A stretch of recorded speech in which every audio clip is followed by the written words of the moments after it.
Welcome back, Amber. Hi, Mark. How are you? I'm amazing. You are amazing. I feel wonderful. Tell me what's going on in your life. Well, lately, we just buried my grandmother, Mary Rock. Oh, I'm sorry. She died from the COVID. And her favorite son gave it to her. Oh, My no. Uncle Anthony gave her COVID, Wow. and it killed her. How old was she? She was 84. 84 is a good ride, though. Yes, she did all she could for all her grandkids. She was an awesome woman. She was amazing. She was who kept the family together. Yeah. Yeah. I'm sorry about that. That's okay. Don't be sorry. She's in heaven now. She got her wings. Mhm. She was born in 1939. And what's going on in your life? In my life now, I'm trying to get it together. I'm taking it one day at a time. I'm getting more involved with my kids. So, After your first video, a lot of people were worried about me. upset that they were worried about your daughter who's staying Yes. with. And I've seen her. We've been in contact with each other.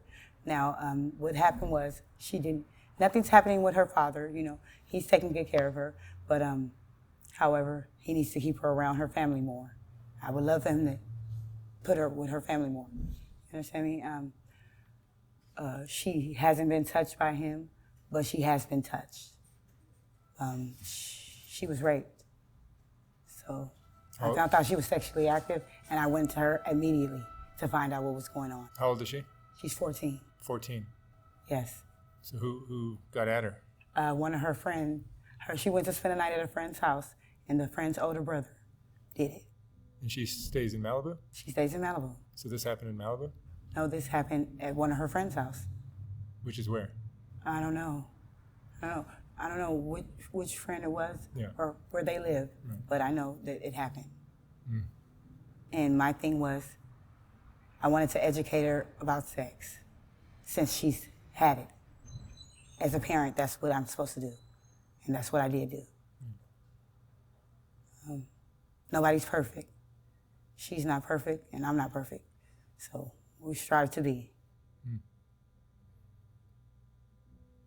I'm sorry about that, too. She was raped. How does that make you feel? It makes me feel awful. I told her, I said, baby, it's because Mama wasn't there for you, right? She said, she didn't even look at me. She just looked the other way. I said, what's his name? You tell me his name. I want to make sure it's not none of my friends' sons. Period. Anyway, my job as a parent was to tell her, you know, that it wasn't her fault, and it happened, and it was something that I could have prevented by not letting her go spend a night at her friend's house. She should not be allowed to go spend a night nowhere. Period. But I can't control that because her dad has physical custody of her, and he got that. He lied to the court, okay, and told them that he served me with papers. That's how he got her. I didn't give my daughter to him. He lied to them and said that he served me with papers, and he never served me with a paper at all. So she's staying with her biological father? She's staying with her presumed father. You understand what I'm saying? I do. And the judge said that you don't have to be a biological parent to be a parent. So that's what the judge said. Does he think he's her biological father? He knows he's not her biological father. He knows that. And he takes care of her. He does a good job? Yes, he does an all right job. He's not doing the best, but he's a man. You can't raise a woman. A man can't raise a woman. It takes a woman to raise a woman. And I've been in her life, and I've been involved, and I'm doing my part. Can a woman raise a young man? A woman can raise a man, probably to her best ability, but she can't teach him everything. She can't teach him how to be a man. No. We do our best.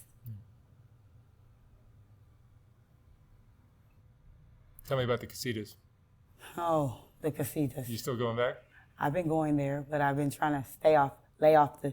See, I only go there now it jogs my brain for my book that I'm writing. So the casitas are underground gambling for those that don't know. Yeah, it is. And what it's doing for me, it stimulates my brain. It gives me ideas. You know, it helps me with my book that I'm writing. You're writing a book?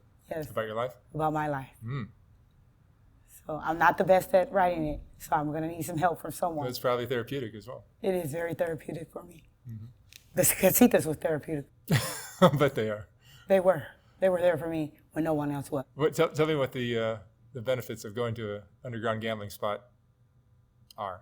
The benefits are that you don't have to have ID. You can gamble. The adrenaline. The adrenaline. And it's the same as a regular casino. Yeah. And you have drugs and you have prostitutes as well? There's all that up in there. Yeah. Everything that's bad is in there.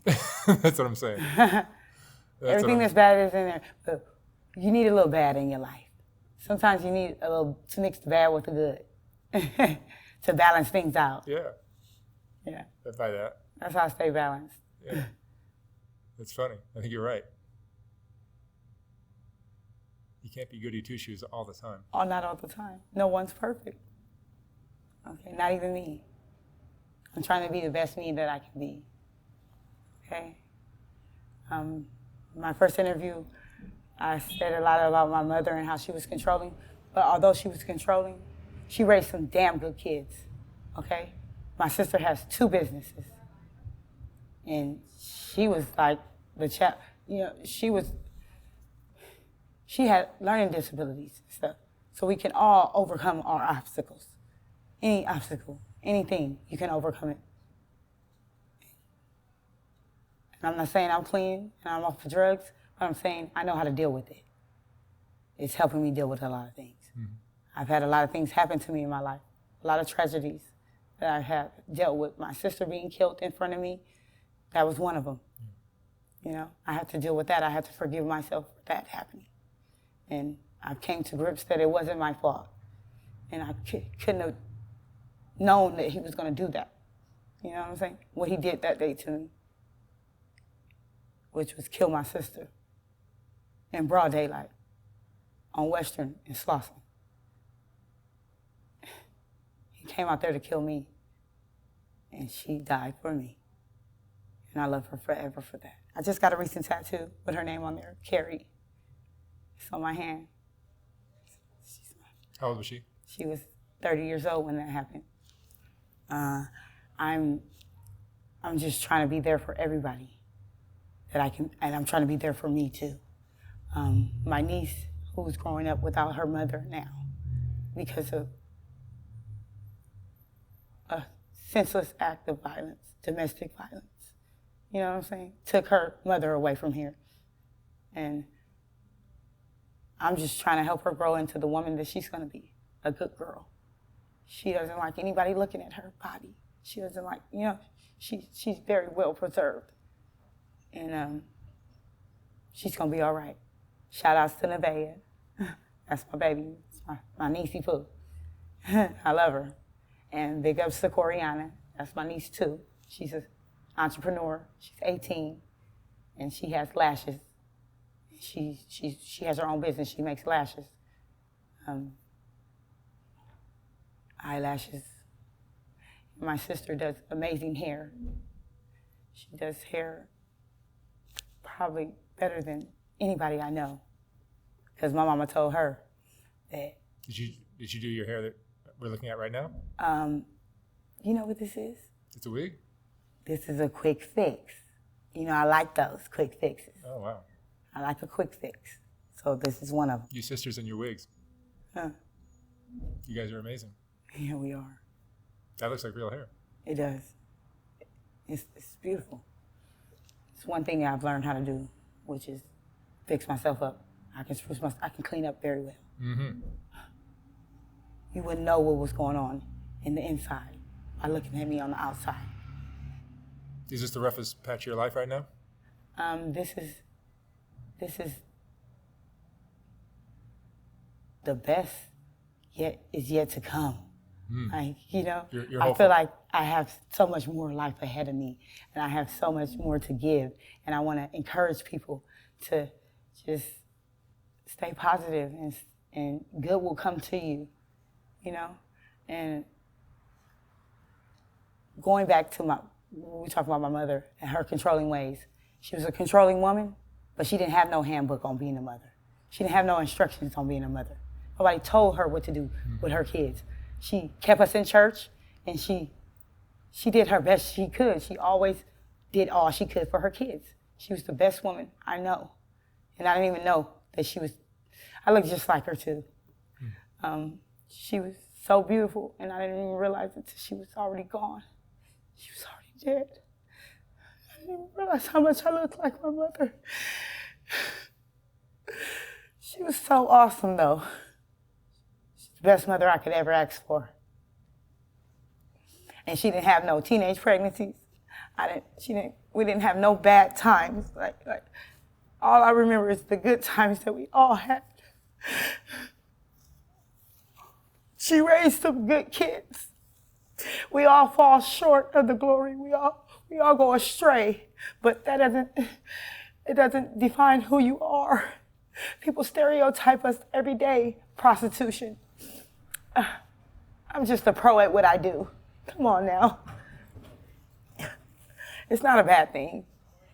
I took the easy road. I chose the easy road. Okay? But I had housing. I had Section 8. My mother left it to me. Okay? I just wasn't ready to get it when I got it. And I didn't know how to. I took it for granted. And a lot of things I took for granted in my life. And I will never do it again. If I had a chance to do it all over again, I would listen to the things that she told me. When she told me what she told me, she said, if somebody asked to move in her house, she would not let them come. Period. You ain't on that lease, you ain't getting in. So these are the do's and don'ts. You know, that's why I'm out of my housing now, because I let some guy that didn't even want me to have housing, you know what I mean? Didn't even want me to have nothing else but him control me, and ultimately he was out to kill me. He wanted to kill me. You understand what I'm saying? He killed my sister. So that's how I lost my housing. I did have housing. I had Section 8. And What is Section 8? Section 8 is subsidized housing for low-income families who can't afford their rent. They pay some of your rent for you to keep you housed, keep families housed in America. You had it. And I had it. But you lost it too. I lost it because this guy he didn't want me to have it. He didn't let me take care of none of my business. He didn't want me to pay my rent. He was so happy when I lost it. He packed up all my shit and moved it right to his house immediately.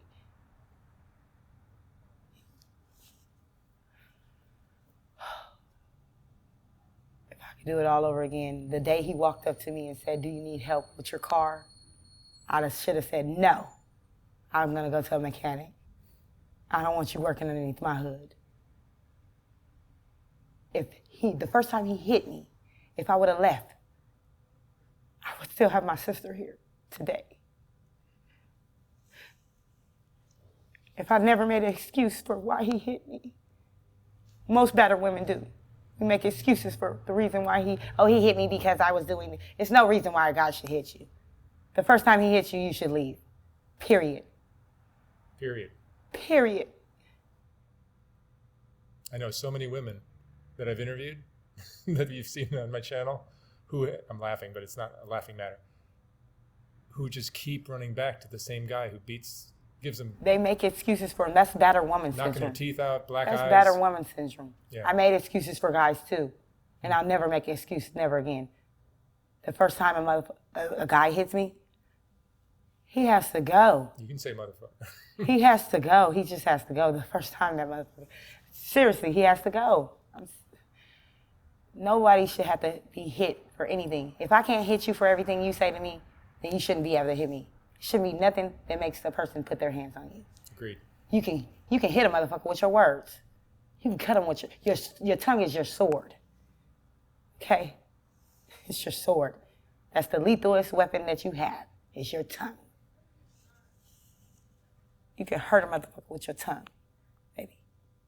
You can caress a person with your tongue, too. It works both ways. Yes, it does. But, yes, she was a good mother. She was awesome. You like your mom, your personality? I love it. You look like her, but is your personality like hers? It is. You seem like the black sheep of your family. I am.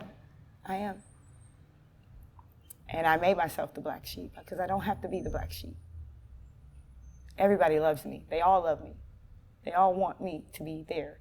But I was punishing myself for my sister's death. I thought it was all my fault.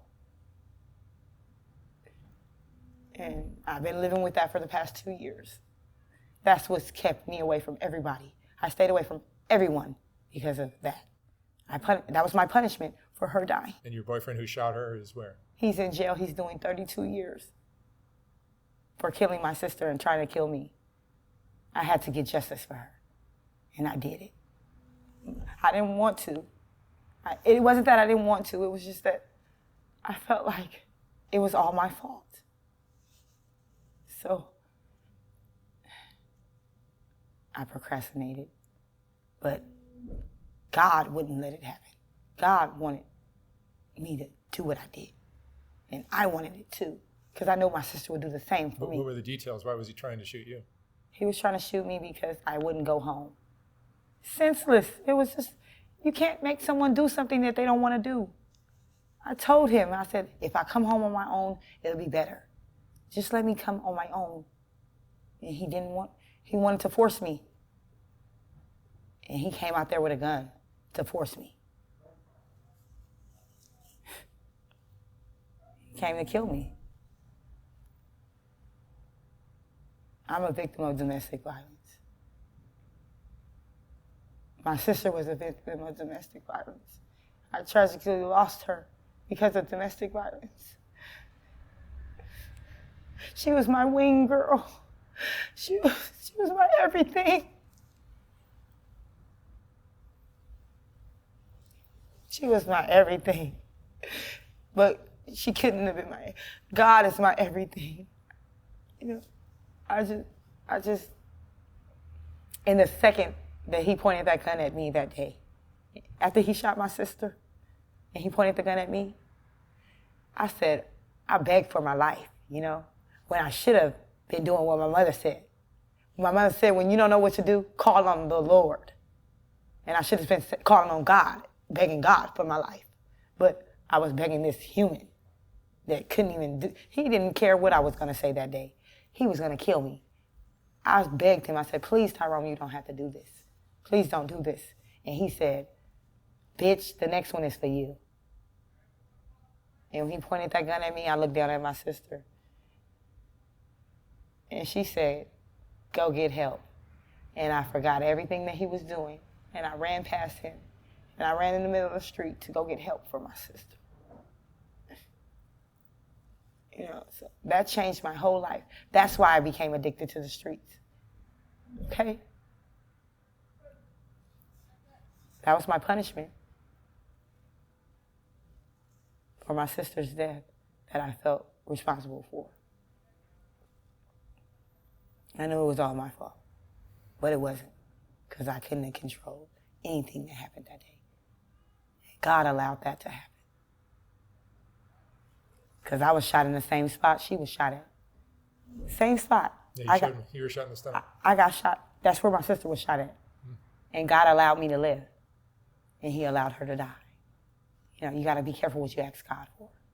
You got shot another time, just to be clear. Yes. Just recently. Yes. I just was shot on October the 30th, the day before Halloween. I was shot. But my sister was shot 2 years prior to that, 3 years prior to that. Her life was taken away from her by my boyfriend. And I was punishing myself for that by staying in the streets, staying away from my family. When really I should have been closer to my family. And maybe a lot of things that we went through, that I went through, I didn't have to go through those things. But they happen, and you live and you learn. So I've learned from those mistakes. That's what I've learned from my mistakes. Learned. I won't make those same mistakes again. Now I just want to help people. I truly and genuinely want to help people. Okay? I want my sister's name not to go. If I could tell 1,000 girls, 1,000,000 girls today that the second a guy hits them, they should leave, they should just leave. Don't make no excuse for no man. Get the fuck up out of there. Period. Take your kids, take whatever you can take, and get on. You'll thank yourself you feel a whole lot. Life, you'll have much more life. Like, life is worth living. Okay? And she had her whole life ahead of her. And she didn't deserve to die like that. So, I personally, I want to start a nonprofit organization in the name of Carrie Marie Trotter, who died for me, her sister. And I want to help girls who are in the same situation that I was in. And I want them to get temporary shelter, temporary housing. And I just want to mentor them and tell them that everything is going to be okay. There is a light at the end of the tunnel, you know? Tell me about your father. Tell me who? Your father. My father? My father was an awesome guy. He could sell salt to a slug. He was a hustler. He didn't have no high school diplomas. He didn't have no degrees. But he was there for us. He was always there. He had nothing but time for his kids. Nothing but time for us. He's always there. He didn't have much money, but he had time. And I loved him too. We looked just alike. He and your mom had a good relationship? Yes. You know what? You know what's up? He never hit her. She hit him. It was the other way around. My mama wouldn't let no man hit her. That's why I couldn't understand why I let a man hit me. Because my mama, I didn't learn that from my mama. I never watched my mama get beat by no man. I don't know why I accepted that. But I won't accept it ever again. The next man I fall in love with is going to be a big, huge teddy bear. He's going to be mean to everybody else and nice to me. You deserve it. I do. That and much more. All right, Amber. Thank you for coming back. Thank you so much for having me. Stay out of those casitas.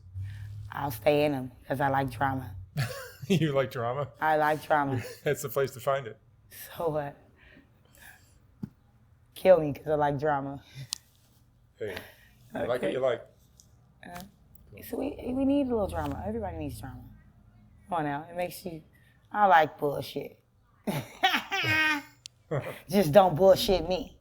All right, y'all. Thank you. Love you, Mark. I love you, Amber.